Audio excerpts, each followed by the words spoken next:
Hi నమస్తే welcome to మనం TV.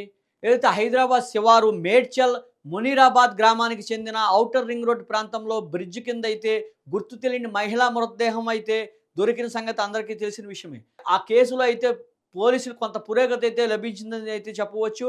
ఏదైతే ఆ మహిళ ఎవరైతే మృతదేహం ఉందో ఆ మృతదేహం బాగా బండరాతితో మోదినట్టు, అదేవిధంగా హతమార్చిన అనంతరం పెట్రోల్‌తో దహనం చేయడం అయితే జరిగింది. ఆ మృతదేహం అతి దారుణంగా ఉండడం జరిగింది. అదేవిధంగా సంఘటన దిశనైతే గుర్తు చేసిందనైతే చెప్పుకోవచ్చు. ఎందుకంటే కొంతకాలం క్రితం దిశ హత్య కేసులో కూడా ఏదైతే ఏ విధంగా అయితే జరిగిందో అదే విధంగా ఆ మృతదేహం లభించడం కొంత సంచలనంగా మారింది. అయితే ఎట్టకేలకు ఆ మృతదేహం ఎవరిదో పోలీసులు కనిపెట్టారు.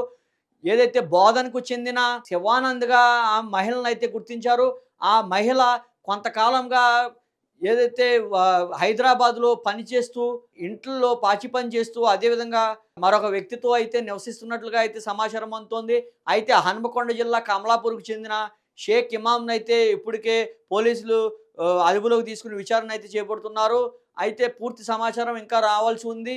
ప్రధానంగా హత్యకు కారణం వివాహేతర సంబంధం అనైతే పోలీసులు విచారణలో తేలినట్టుగా, ప్రాథమికంగా దర్యాప్తులో తేలినట్టుగా తెలుస్తోంది.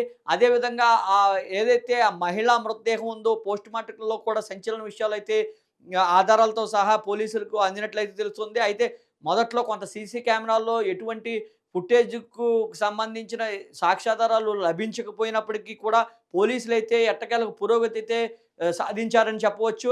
ఏదైతే శివానందకు సంబంధించిన కుటుంబ సభ్యులనైతే ఇప్పటికే విచారణ చేపడుతున్నారు.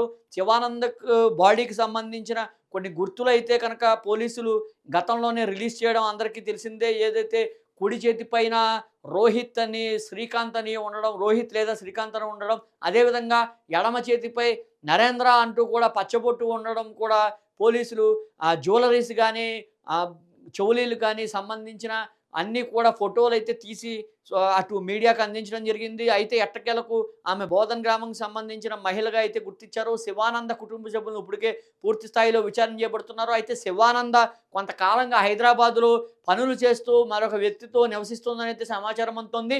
అయితే హనుమకొండ జిల్లాకు చెందిన కమలాపూర్ గ్రామానికి చెందిన షేక్ ఇమామ్‌నైతే పోలీసులు అదుపులోకి తీసుకున్నారు. షేక్ ఇమామే హత్య చేసి ఉండొచ్చా అనే కోణంలో అయితే విచారణ చేపడుతున్నట్టుగా సమాచారం అందుతోంది. ఎట్టకేలకైతే పోలీసులు ఆ అన్‌ఐడెంటిఫైడ్ బాడీ కింద మొదట్లో కేసు నమోదు చేసినా, ఇప్పుడు ఆ మహిళా మృతదేహం ఎవరిదనేది పూర్తి పురోగతి లభించిందని అయితే చెప్పుకోవచ్చు. ఎవరైతే శివానంద ఉందో శివానందకు వివాహేతర సంబంధమే ఈ హత్యకు దారితీసిందంటూ కూడా సమాచారం అందుతోంది. అయితే శివానందను ఎవరు తీసుకువెళ్లారు, అక్కడ ఒకరు చేశారా, మరొకరి సహాయంతో ఆ హత్య చేశారా, హత్య చేసి అత్యాచారం చేసి హత్య చేశారా, హత్య చేశారా, ఇవన్నీ కూడా పూర్తి స్థాయిలో మరికొద్ది సేపట్లో దర్యాప్తు తేలిన అనంతరం పోలీసులైతే ప్రెస్ మీట్ పెట్టే అవకాశం ఉంది. అయితే ప్రధానంగా మనం గమనిస్తే ఆ మహిళ అక్కడ ఔటర్ రింగ్ రోడ్ బ్రిడ్జ్ కిందకి ఏ రకంగా వెళ్ళింది, ఎవరితో వెళ్ళింది, ఇవన్నీ కూడా ఈ కోణంలో అయితే కూడా పోలీసులు దర్యాప్తు అయితే చేస్తున్నారు. ఒకరు చేశారా? ఎందుకంటే ఒకరు చేస్తే ఔటర్ రింగ్ రోడ్డుకు సంబంధించిన బ్రిడ్జ్ కింద అయితే ఈ ఘటన జరిగింది. కొంత దూరంలోనే సబ్ రోడ్ అయితే ఉండడం జరిగింది ఔటర్ రింగ్ రోడ్డుకి దారిగా. ఆ సబ్ రోడ్ ప్రాంతంలో సుమారు 25వ తేదీ మధ్యాహ్నం జరిగినట్లుగా అయితే పోలీసులు అంచనా వేస్తున్నారు.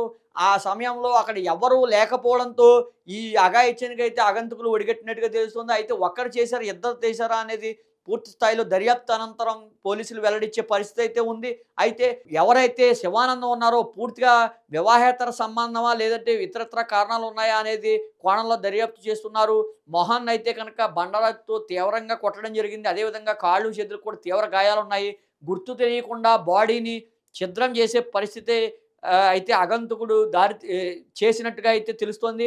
అయితే పెట్రోల్ పోసి కూడా తగలపెట్టినప్పటికీ కూడా కొంత భాగం అయితే ఇంకా ఉండడంతో పోలీసులు ఆధారాలైతే లభించినట్టుగా తెలుస్తోంది. ఏదైతే ఆ సంఘటనలో పూర్తిగా కనుక దగ్ధమైతే కనుక శరీరం పూర్తిగా ఆధారాలు కూడా మనకి అందేవి కాదని కూడా పోలీసులు అంచనా వేస్తున్న పరిస్థితి అయితే ఉంది. అయితే దానికి భిన్నంగా అయితే కొంత పురోగతి అయితే లభించింది. ఎవరైతే హనుమకొండ జిల్లా కమలాపూర్‌కి చెందిన షేక్ ఇమామ్‌నైతే ఇప్పటికే పోలీసులు అదుపులో తీసుకొని విచారణ చేస్తున్నారు. పూర్తి స్థాయిలో విచారణ అనంతరం పోలీసులైతే ప్రెస్ మీట్ పెట్టి సంబంధించిన కారణాలతో సహా పూర్తిగా వివరించి ఈ మిస్టరీ ఆల్మోస్ట్ ఛేదించినట్లుగా కూడా సమాచారం అందుతోంది. మరికొద్ది సేపట్లోనే పోలీసులు పూర్తి స్థాయిలో విచారణకు సంబంధించిన వివరాలు అయితే వెల్లడించనున్నారు.